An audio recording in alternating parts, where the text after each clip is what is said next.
There's no doubt that non-fungible tokens are having a moment. Investors are using them to buy NFT art, rights to professional basketball highlights, viral memes, celebrity tweets, recording artists are even using them to distribute their music. And now there's an NFT market for real estate, and it exists purely in the virtual world, now also more commonly known as the metaverse. The popularity and quick adoption of the metaverse has led to the evolution of an entirely new asset class, digital real estate investment. Janine Yorio joins us today from Republic Realm. It's the first ever digital real estate NFT fund. Thanks for coming on Real Vision. Thanks for having me, Haley. So let's jump right into it. Republic Realm launched earlier this year. You're the first digital real estate NFT fund. It was just a matter of time, really, before somebody built a fund around it. How would you really explain digital real estate to the average investor? So if somebody is less familiar with what a metaverse is, I start by saying a metaverse is like a video game, except unlike most video games, there's no stated objective. You're not trying to kill people, or there's really no goal other than just to exist and figure out how you feel most comfortable. The metaverse is a place where you do all of that. And digital real estate is the real estate inside that game. So when you play a video game, whether it's Super Mario Brothers or Madden football or Fortnite, as your avatar walks around that world, the space inside that game is technically real estate. With digital real estate, that real estate can actually be bought and sold and even developed. So you can put buildings on it, you can put whatever you want on it. The concept of digital real estate and in a fund structure means that you're buying real estate inside a metaverse game with the goal of holding it, developing it, and eventually selling it for a profit. And the growing popularity of cryptocurrencies and NFTs, this emerging tech boom we're seeing, the rise of retail investors, all amidst the, COVID-19 pandemic, have really fueled this recent interest in digital assets.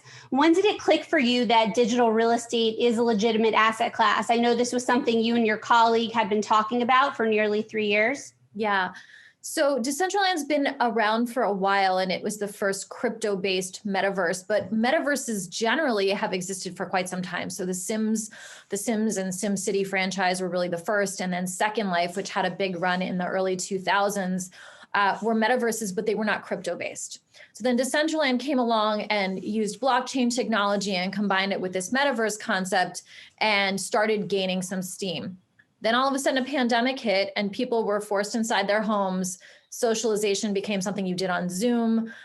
Time spent in video games actually became a matter of mental health. Like I saw it happening with my children where I used to scream at them for playing video games. And then they said, but Mom, it's the only way we can talk to our friends. That's where we socialize. And so I think it accelerated during the pandemic because online socialization became really our only form of socialization. So you have all these macro trends taking effect, a well understood and already popular model, the metaverse, cryptocurrencies having a real moment, NFTs suddenly it went from being something very obscure to the point where it's so mainstream that Saturday Night Live does a spoof about it. And you have the improvement of these metaverse games where they're actually engaging, and enough so that real world companies are starting to spend time figuring out how to use them, and more people are spending time on them. So it really is the perfect storm. And when I saw all of those things happening, it just seemed like what I thought might just be an obscure, not necessarily very popular way to invest, it felt like something that actually was worthy of the consideration of like an institutional quality mindset and bringing that to this asset class, because there's so much excitement around it. And I think people want to be a part of it. But when you actually try to figure out how to do it yourself, it's kind of complicated. And then when you overlay asset management strategies like when to buy, how to price things, when to sell, what to do with the land when you own it, it's actually a pretty complicated undertaking, almost like real world real estate investing. So that's where we decided the moment was now, there was enough demand, and we could actually do something very meaningful from a financial standpoint with this product. Yeah, and I want to jump into that, in a little more detail here. So your fund owns land in multiple metaverses. Like you said, Decentraland, which is the first metaverse to be built on the blockchain, the Sandbox, Axie Infinity, Crypto Voxels, among others. And the unit of land in the metaverse is what's called a parcel. Can you explain what that is and how they're used, and how you really determine what to develop on the land that you buy across these different metaverses? So I'm reluctant to keep using the video game analogy, but it's one that we're also familiar with. Let's start there. When you play inside a video game, normally the characters have a human scale. So there are cars, there are buildings. And when you talk about the size of a video game, you often talk about it in kilometers or square miles. So a really big video game has a much bigger area. It might be 100 kilometers square. That's an enormous video game. A parcel of land, inside each metaverse has a specific size that relates to a real world metric. So for example, in Decentraland, a parcel of land is 16 meters squared, 16 meters on each side, which is about 48 feet on each side. So it's about 50 by 50 square feet on each side. So it's a pretty big piece of land. You can actually put something pretty meaningful on it. And you can develop whatever you want. You could put a house, you could put, very popular in Decentraland are casinos. You can put an art gallery, which are also exceedingly popular because people own these NFTs and they want a place to host them and to house them or even to sell them. But you're only limited by your creativity. You do have zoning requirements, just like you do in the real world. So if you have one parcel, you can build a certain height. If you have 10 parcels that are contiguous, you can build a taller structure on it.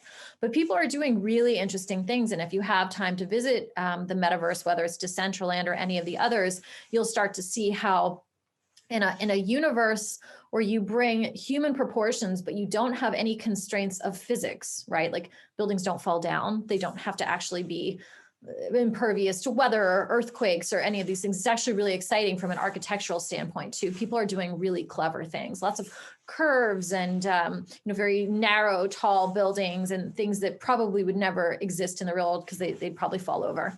And are you comfortable sharing how many parcels of land Republic Realm owns across all metaverses? The last I read was around 30 parcels. Oh, no, we own a lot more than that. And it changes every day. I mean, a parcel of land, depending on the game you're talking, or the metaverse you're talking about, they range in price from, say, $1,500 to $8,000. And we have a pretty large fund, so we're constantly acquiring. We own hundreds of parcels and we're always buying more. We like to buy large assemblages that are multiple parcels, maybe 10, 20, 30 parcels at a time. And so we're always making new acquisitions and always looking to find interesting transaction opportunities for us. Hey, if you like this clip, be sure to check out the full interview and more only on realvision.com/crypto. It's 100% free. Sign up now.